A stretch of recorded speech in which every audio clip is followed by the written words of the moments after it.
Well, make sure everyone has a chance to share.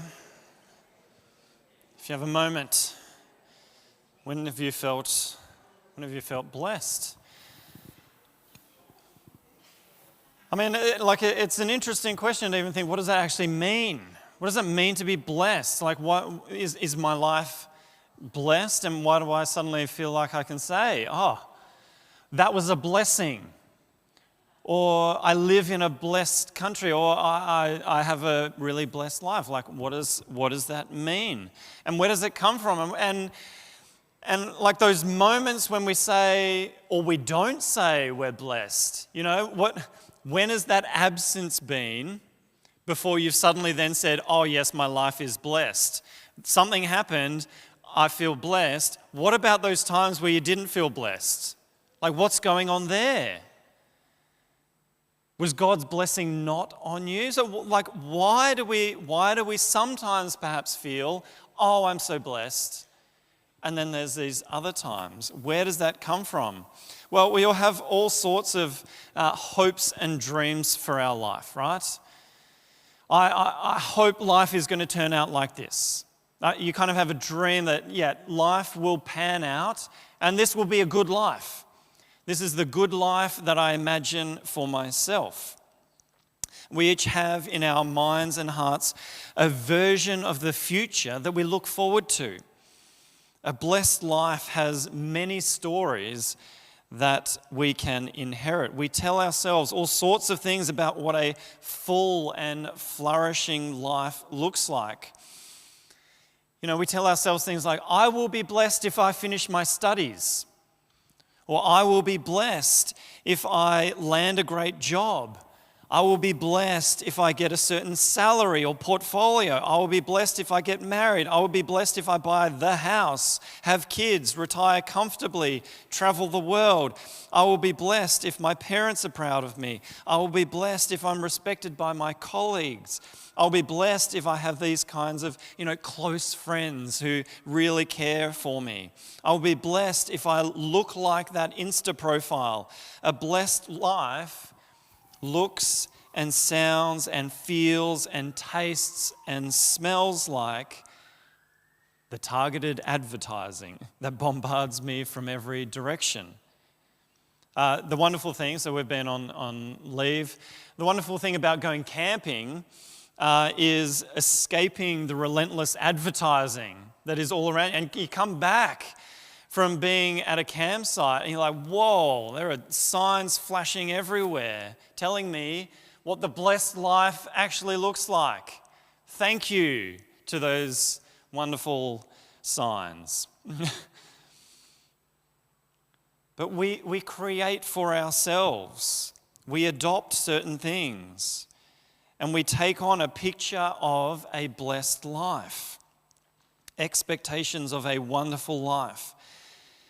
And some of those expectations are given to us from others, our parents, our friends, people we admire or who mentor us. They all build that picture of a blessed life. And then we assess our lives, don't we? We assess our lives based on that picture. Am I disappointed? Am I an achiever? Have I fulfilled my purpose? If my parents generate an expectation for me that earning a salary of $150,000 a year is like, that is a blessed life. If someone says that to me and I've adopted that $150,000 a year as a salary is the blessed life, then if you earn $100,000 a year, how are you going to feel? You're not going to think you have a blessed life. I mean, $100,000 is a decent salary, right? I don't know. Is it? I don't know. It sounds like a lot of money. But if your expectation is 50% higher than that for the blessed life, then you think, well, I don't have a blessed life. You might be earning just what you need. You might have all that you need and not feel blessed. You won't rejoice. You won't be glad. What you'll do is you'll strive for more. I need that other $50,000 a year. And the deep question we ask is, am I loved? Will I be valued? Do I even value myself? And then below it all, does God love me? Is God's blessing on me if my life looks like this? 50% below where it should be. There's a whole subculture. Speaking of $100,000 a year, is that enough? There's a whole subculture of young people now who are looking at the cost of living. They're looking at the housing market. How much does it cost to buy a decent house? And then what is their upper limit on a salary? What's a full-time wage in a profession? How much can I earn on a full-time wage? They do the maths on all of that, and they are thinking they do not have the blessed life, and it will not become available to them. Their future is not blessed. So their solution is to take on multiple full-time jobs. If my salary is not going to get me there to the blessed life, well, I'll need multiple salaries. And so there's a whole subculture about how you hold down multiple full-time jobs, how you get it in the first place, and then how you're devious with your managers, and then you start in the office, but then you start working from home more and more. And then there's this whole strategy about how you can do it. I'm not saying it's a strategy for you, but there's a whole subculture around doing this. Deep down behind that is the blessed life, and they don't use this language, but that the fullness of life that they're expecting, the blessed life, is not available to them. So they have to make it available somehow, instead of figuring out what they can do. Plenty of legal and ethical issues there, but underlying it all is they have to do that at the expense of someone else. Someone will bear the cost of doing that. The drive to achieve the blessed life, the rich, full, the never miss out on what this life has to offer way of living, that drive crushes others, and it can only crush yourself in the process. In a broken world that ends in death, those demands are too much. And that same mentality was around when Jesus first spoke the Beatitudes that we're about to read. It wasn't Instagram life and working from home deviousness at the time, but the temptation to get ahead, to grasp a blessing, to take a blessing even if it is at the expense of someone else, has always been there. They were under Roman occupation at the time. Taxation was extreme. Talk about a cost of living crisis. The Romans created it deliberately. And it was almost impossible for people living in Palestine at the time to reconcile this life. The land that was meant to be flowing with milk and honey. A land that is meant to be a land of prosperity. Reconciling that with the daily reality of being squeezed dry in punishment, in hunger, in poverty, under control, and in slavery. Does God love us? This does not look like the blessed life. Into that, Jesus spoke these words. Let's have a look at Matthew chapter 5.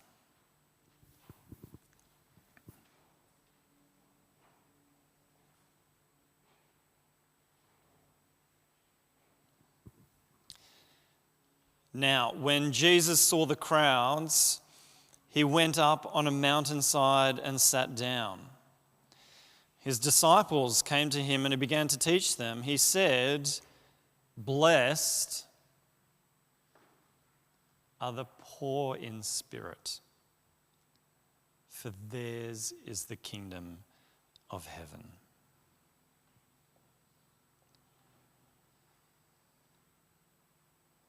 Blessed are those who mourn, for they will be comforted. Blessed are the meek, for they will inherit the earth. Blessed are those who hunger and thirst for righteousness, for they will be filled.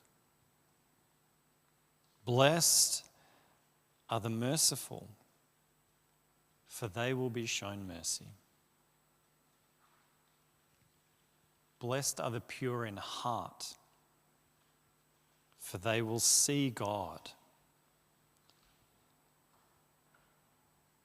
Blessed are the peacemakers, for they will be called children of God. Blessed are those who are persecuted because of righteousness, for theirs is the kingdom of heaven. Blessed are you when people insult you, persecute you, and falsely say all kinds of evil against you because of me. Rejoice and be glad, because great is your reward in heaven. For in the same way they persecuted the prophets who were before you.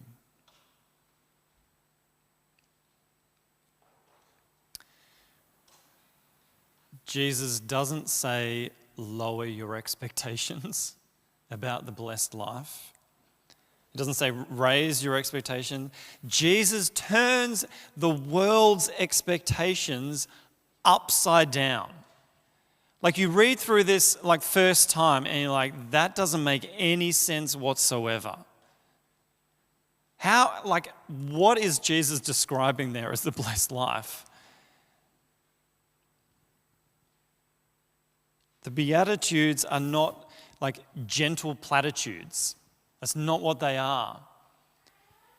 It's a divine shock is what Jesus is bringing here in the Beatitudes. He's completely flipping inside out and upside down the definition of what a blessed life actually is. And the wonderful thing is, when you live by faith in the Beatitudes, then nothing else makes sense whatsoever outside of it. This is reality. With the eyes of faith, then completing studies, that might be a good aspiration.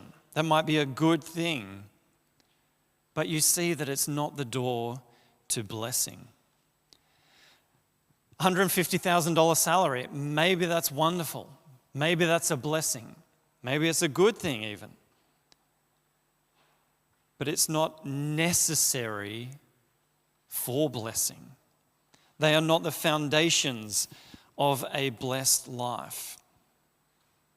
When everyone else says, it's advertised to you, this is what the blessed life is, Jesus says, it's actually blessed are the poor in spirit. People who know they are spiritually bankrupt. They have no standing on their own righteousness. People who cannot boast about their own religious expertise and their excellent piety. People who acknowledge they have nothing. Poor in spirit. People who acknowledge they have nothing receive the fullness of heaven. What? Jesus, what are you doing here? Blessed are those who mourn, for they will be comforted. People who have lost. People who mourn. People who mourn are people who have lost something or someone. People who have lost at the game of life. People who have an absence of a loved one. Those who grieve at what should be receive comfort. The meek. Meek is weak. Why would you want that? We all want to avoid being controlled by others. We want to feel powerful and in control. None of us really are at the end of the day. So what a strange thing to hear the rich and the powerful don't inherit the earth. Forget what you hear on the news. The earth will be inherited by those who don't have control. Those who hunger and thirst for righteousness. If you're spiritually starving, if you are desperately dehydrated from the water of life, like a grape turned into a shriveled sultana, the wonderful news is that you will be filled. And Jesus goes on, turning everything on its head. How does the rubber hit the road on this? What does that mean for us? Well, Victoria is facing serious bushfires at the moment, and like I was thinking last night, we're only in the first part of January. We're not even in February yet when the real heat and dryness hits. It's dreadful to see the devastation brought so swiftly under those extreme heat and wind conditions. And very few people know of the town of Natimuck. But if you've been watching the news recently, you've heard of it now. Natimuck is actually where my mother grew up. My uncle and auntie still live in the historic family home that she grew up in, the family were in. And we found out that the fire took out the shed out the back and melted the water tank. The fire was at the back, but the house didn't burn. The historic house didn't burn, but other people did lose their entire homes. But that family home didn't burn. How do we think about blessing here? Yeah, this is where the rubber hits the road. My house was saved. Am I blessed?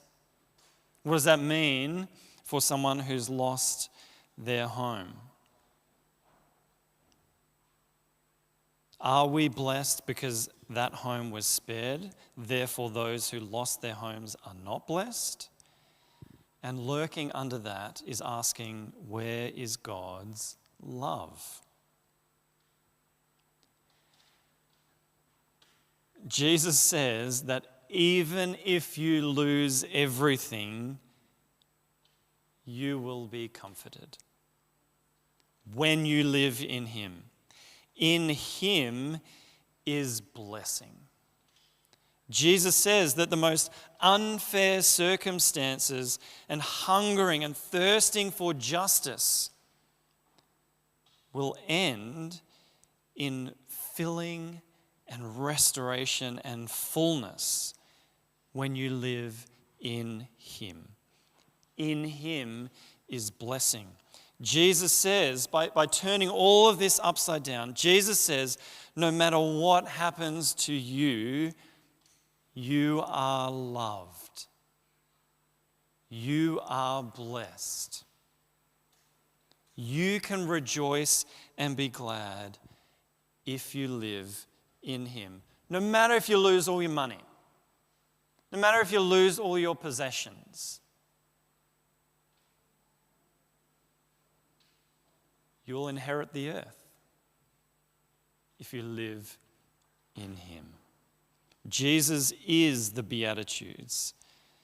Jesus was not born into religious riches. Jesus mourned. Jesus gave up all power to be meek. Jesus is the peacemaker, and Jesus was persecuted in the harshest of ways, even to death on the cross for you, so that you can be shown mercy. Well, praise be to God.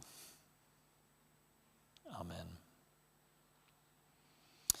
Well, we're going to stand and sing now. So perhaps as we do that, take these songs as an opportunity to worship our good God, but to allow our idea of blessing to be transformed into His likeness.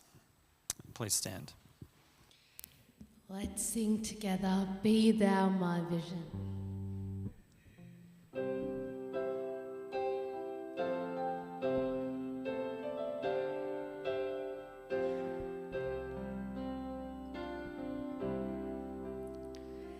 Be thou my vision, O Lord of my heart, not be